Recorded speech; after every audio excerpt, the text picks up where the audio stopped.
Hey guys, I just want to show you how to buy Floki Inu today in a quick and easiest way possible.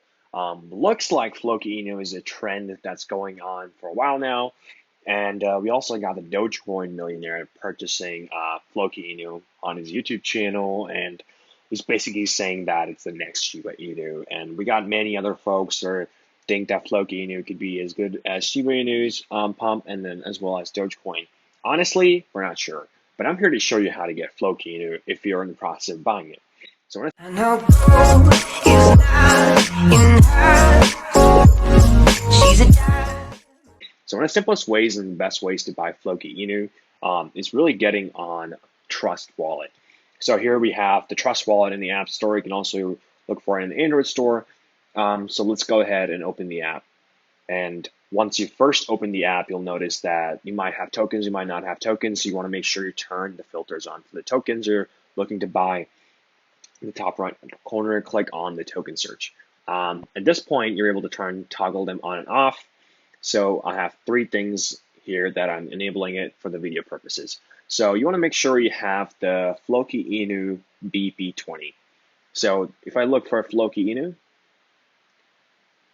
you're going to get 3 coins essentially, and the baby Floki Inu is just another coin someone made. So at this point, the two main ones are Floki Inu BP20 and then Floki Inu ERC20. If you're going Ethereum and you want to convert it from Ethereum to Floki Inu, you go with the ERC20. But today we're going to work with Binance Chain because it has one of the lowest fees compared to Ethereum. So that's the first step. Make sure you toggle them on, and you got all these things. Out here, you're able to click on these Floki coins and make sure on the top left that it's also a BP20 token. Paste that address in your crypto exchange and send that over. Also, you can do is click on buy, and then you can go to BNB, and you can select a minimum up to $50 that you want to purchase. In this case, as you can see, it's $50 minimum, and then if I did 150, it's going to give you two providers, MoonPay and Simplex. I've used MoonPay in the past. I was able to receive Binance, no problems. Simplex, pretty similar. If you click on that, hit next, it's going to ask you for your credit card details and also a bunch of information about you that to verify that it's not money laundering. And then you simply go through this process and you should receive Binance coin. So if you look at MoonPay real quick, I already have it set up, so it should show up with a bunch of fees. You can do Apple Pay for both Apple Pay or add a card. So in this case, let's go ahead and just look at the fees real quick comparatively to the Ethereum blockchain. So we got Apple Pay, and as you can see, you get 0.216. I'm just buying 150. So if you compare this to Ethereum, it's going to be a lot less fees overall. Okay, so now that, just go ahead and pay through whatever means you can, and then once you do that, you should start receiving BNB in here, and you just simply have to wait.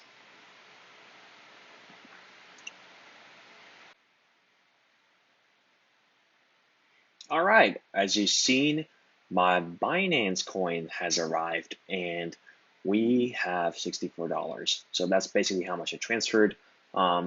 You get a slight deduction in fees, and then you get the coins. Cool.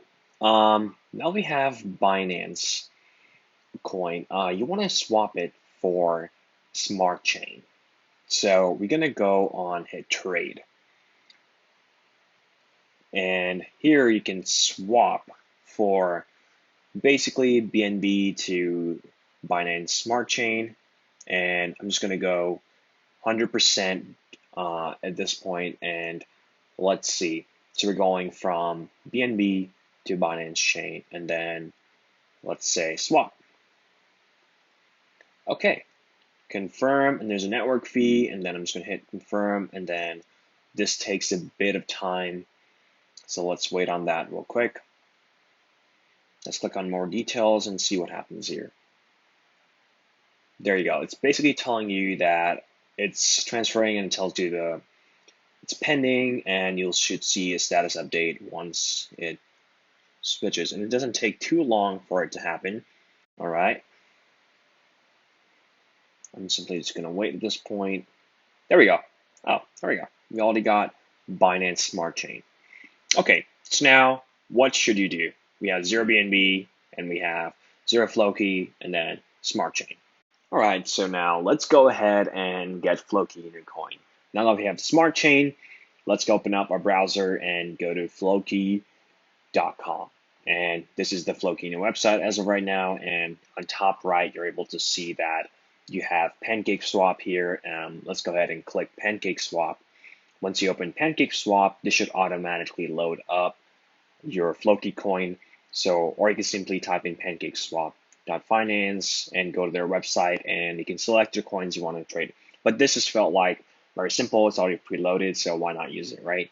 So now that we're here, you have to change a couple things. So go to exchange and you see the gear icon right here, and you want to make sure the slippage tolerance is at least for, in this case, 0.5, 1% should work, but this coin's volatile, so 4% is pretty safe, but it can also make it 12 if it doesn't work out for you.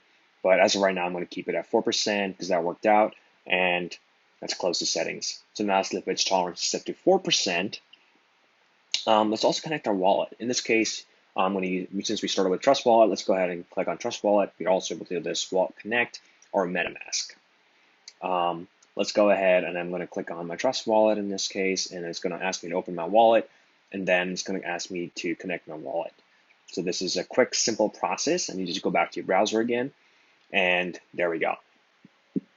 Now it also loaded all the balances from my Trust Wallet into my PancakeSwap exchange. I'm just going to click max because I want to trade all the coins. You can also do it incrementally. And then now it's all set up. My slippage tolerance is set to 4. I'm going to hit swap. And you want to confirm and set this pretty quickly because the coins are very volatile and the prices go up and down very quickly. So you want to set all this stuff. And now we have this, and we're confirming a transaction. At this point, it's going to cost me a network fee of $1.53. So that's fine. I'm going to hit confirm, and I'm simply just going to wait now. Smart chain, smart contract has started. You can always get more order. You can always look up where your smart contract's at. So it shouldn't take too long. Let's see. There you go. My wallet is now has Floki coin, and it just arrived. It's a bit of a process as you experience, but it's not that bad. It's fairly simple to get Floki coin. And in future, if you ever want to get any more coins, you can do it this way, and you can just add all the coins you would like. Awesome, guys. Post any questions, and I'll try to address it as quickly as possible.